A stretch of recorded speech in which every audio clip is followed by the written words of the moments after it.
If you feel like your life keeps repeating the same mistakes, it may be because you're being governed by laws you've never named. They are not new. They are not loud. And they have never disappeared.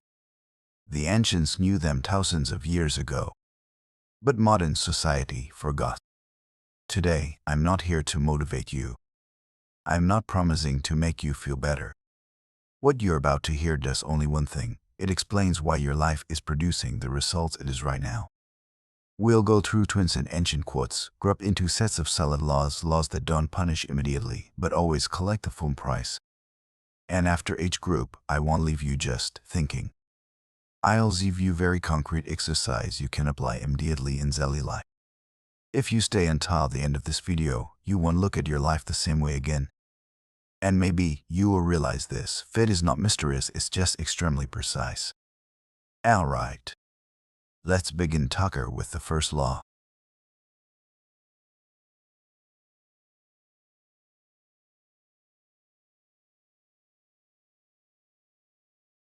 Let's start with an uncomfortable truth.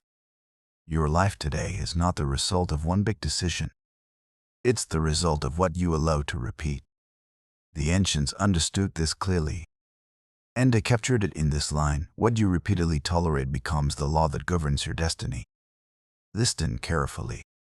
Not what you love, not what you want, but what you tolerate. You tolerate being treated poorly. You tolerate a job that drains you. You tolerate scrolling every night instead of sleeping. You don't push back. And fate records that as an agreement. People think fate comes from major events. But ancient wisdom says the opposite. Ancient wisdom taught that fate does not shout, it whispers through habits. Fate didn't yell. It whispers.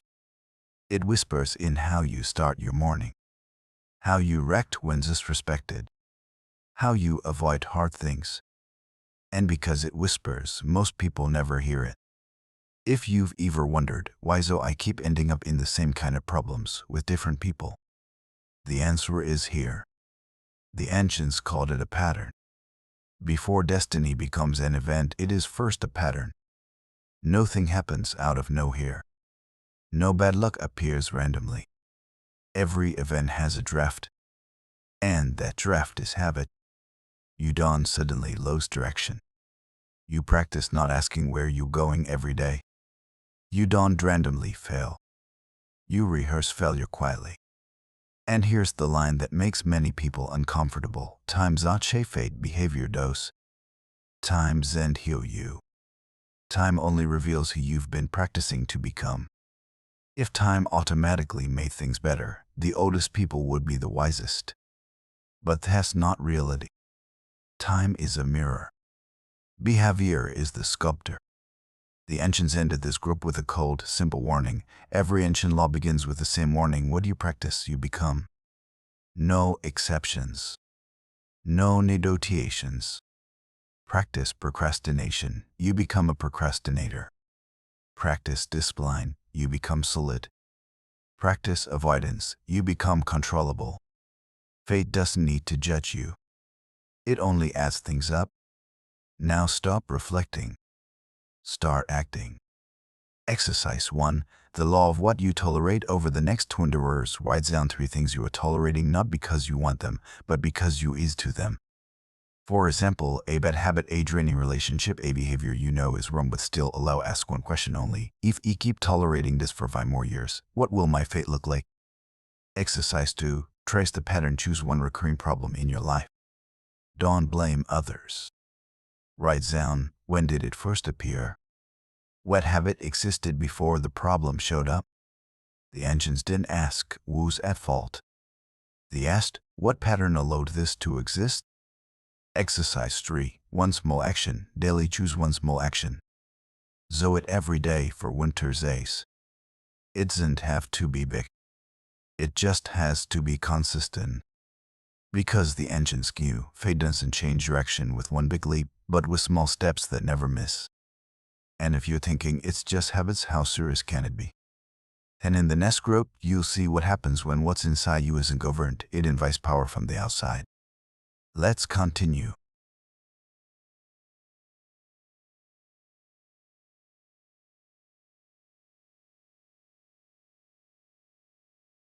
There is something the ancients understood deeply that modern people try to avoid. Freedom is not doing whatever you want.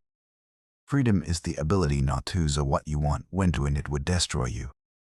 That's why they left this line. The ancients feared chaos less than they feared a mind without discipline. It sounds extreme, but think about it.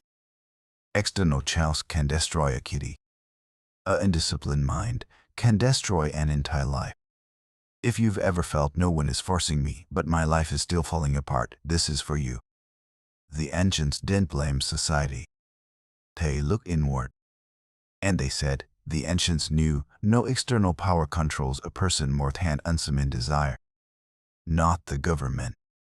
Not your boss. Not circumstances. But the desires you've never dared to look at.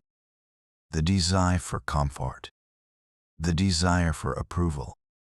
The desire to avoid pain right now, even if the future pays the price. When a desire is not examined, it doesn't disappear. It becomes an invisible boss. And here is the core law of this group, the one that changes how you see freedom forever. Ancient law states what is not governed within will then without.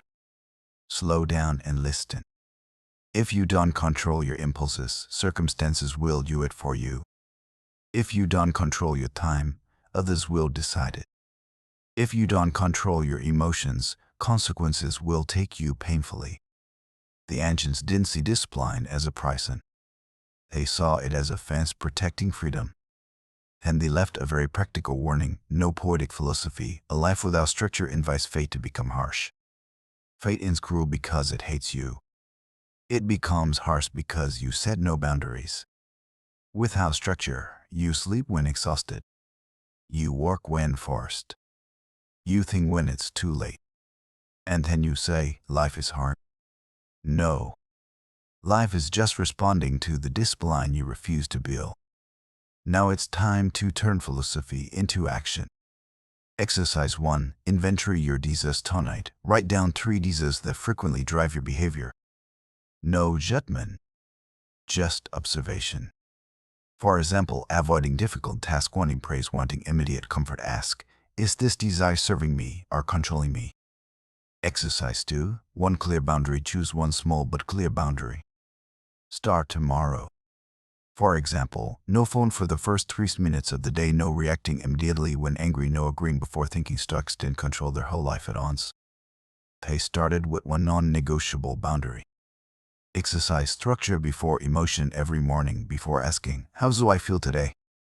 Ask instead, what must be done today, whether I feel like it or not? That's how the ancients protected their freedom. And if you're thinking, alright, I get it, I'll control myself more, then in the next group, you'll see what happens when people ignore laws and believe there are no consequences. The law of neglect never forges.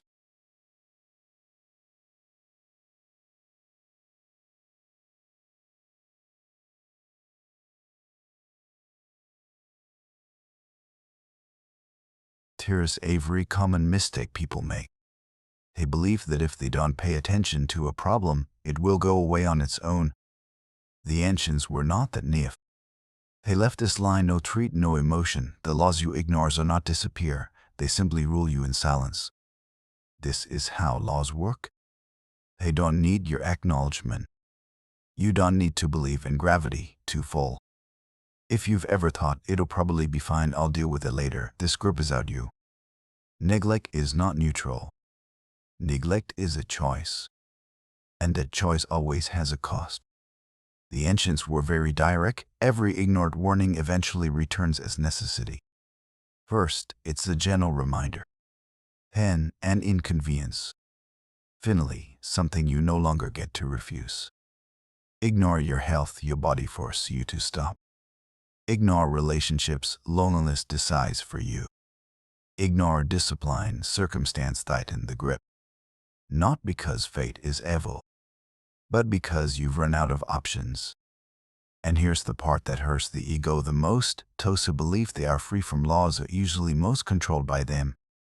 The people who say, I live freely, I don't follow rules, are often the ones controlled by emotions, controlled by bad habits, dragged by circumstances. The ancients didn't believe in lawlessness. They asked only one question: what law are you living by, conscious or unconscious? And they ended with a line no one can negotiate with: the law of cause never forgets, even when the mind does. You may forget promises you made to yourself. You may forget why you unstarted.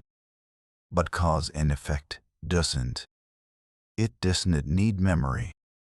It only needs behavior. This group is uncomfortable, but is freeing if you're honest.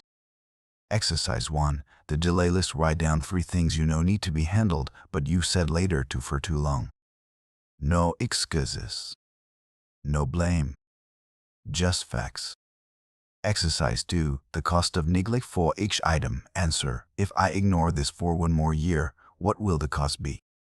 Stoics don't wait for fate to send the bill. They preview it. Exercise 3. One small action. Today, choose one thing you've been avoiding. The smallest possible version of it today. Not perfect. Just start it. Because the law of neglect loses its power the moment you face it. And if you're thinking, alright, I'll face it, then in the next group, we'll talk about the one thing no one escapes: consequences.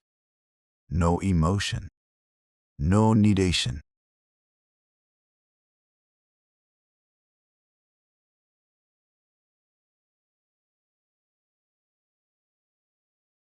Here's a very common illusion in modern society.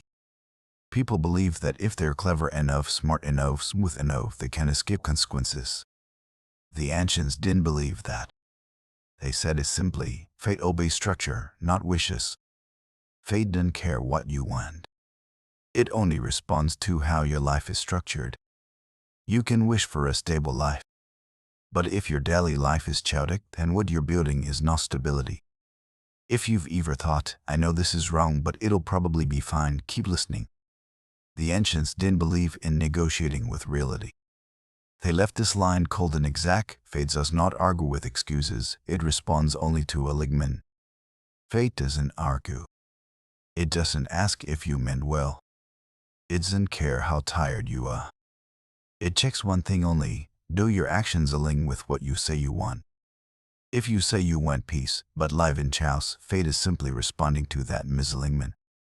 And this is the line that makes many people go silent: the oldest laws are not written in books, but carved into consequence. The ancients didn't need complex theories. They observed consequences. You want to know what laws are governing your life? Look at the results you're living with every day. No belief required. No high philosophy needed. Consequences are the original text. Everything else is commentary. Consequences don't exist to punish. They exist to teach, precisely. No emotion. No bias. No forgetting. Stoics didn't ask, why is this happening to me? They ask it, what behavior of mine led to this result? And the question is where power returns to your hands. This group is about stopping self-deception. Exercise 1. Read the consequence. Choose one current outcome in your life: a financial problem, a tense relationship, a long-lasting mental state. Write down: this consequence is responding to which behavior of mine? No blaming. No justifying. Just observe, like an outsider. Exercise 2. Realign the structure. Ask one question only: if I don't change my desires, but change my daily structure, how would the consequence change? For example, change sleep time, change how you read, change how you use your time. The ancients changed structure first. Emotion followed later. Exercise 3. Don't argue with reality for the next 10 days. Whenever something goes wrong, ban yourself from saying, why is this happening to me?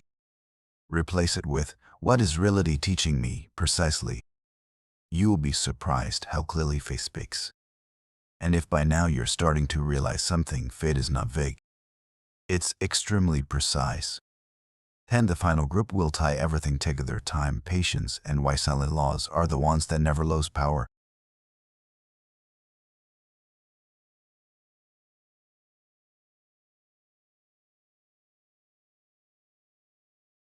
Here's something that makes people careless. Fate rarely responds immediately. And that delay makes people believe no laws are operating at all. The ancients never confused this. They said, fate rarely punishes suddenly, it corrects patiently. Fate is not in a hurry. It gives you time. Time to repeat mistakes. Time to correct them. And if you don't correct them, time allows consequences to become more precise. If you've ever thought, I got away with it, that's over now, keep listening. The ancients understood something important. What lasts the longest is rarely the loudest. The quickest laws are the most permanent. They don't remind you daily. They don't warn you. They don't threaten. They just record. And when there's enough data, they respond without missing a single detail. This may be the line that wakes most people up. The ancients believed destiny was negotiated daily, not decided on. Fate is not decided in one big moment.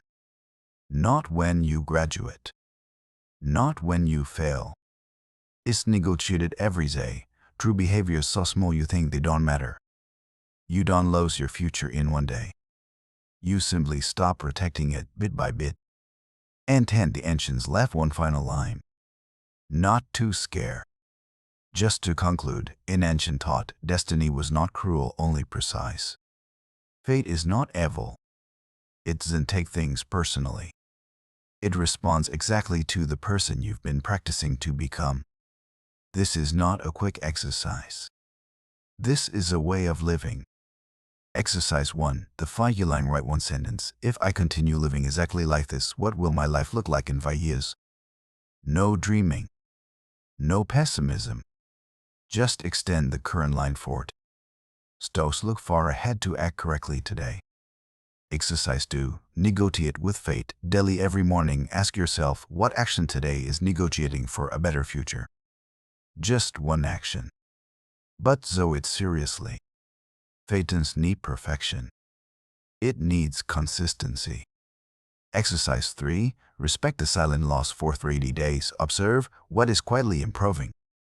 What is quietly declining. No judgment. Just record. You begin to see the laws at work. If you've listened all the way to this point, you've probably realized something important. Your life is not random. And it's not unfair. It's responding with extreme precision to the person you've been training yourself to become every day in silence. These ancient laws don't need your belief. They don't need your permission. They only need time.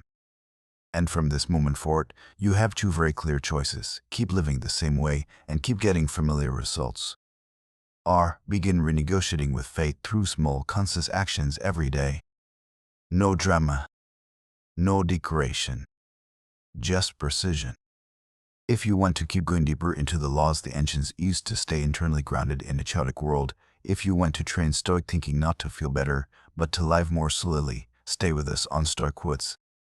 Hit subscribe not for the algorithm, but for the version of yourself you're building. I'll see you in the next video. And until then, live as if every action is being recorded. Because it is.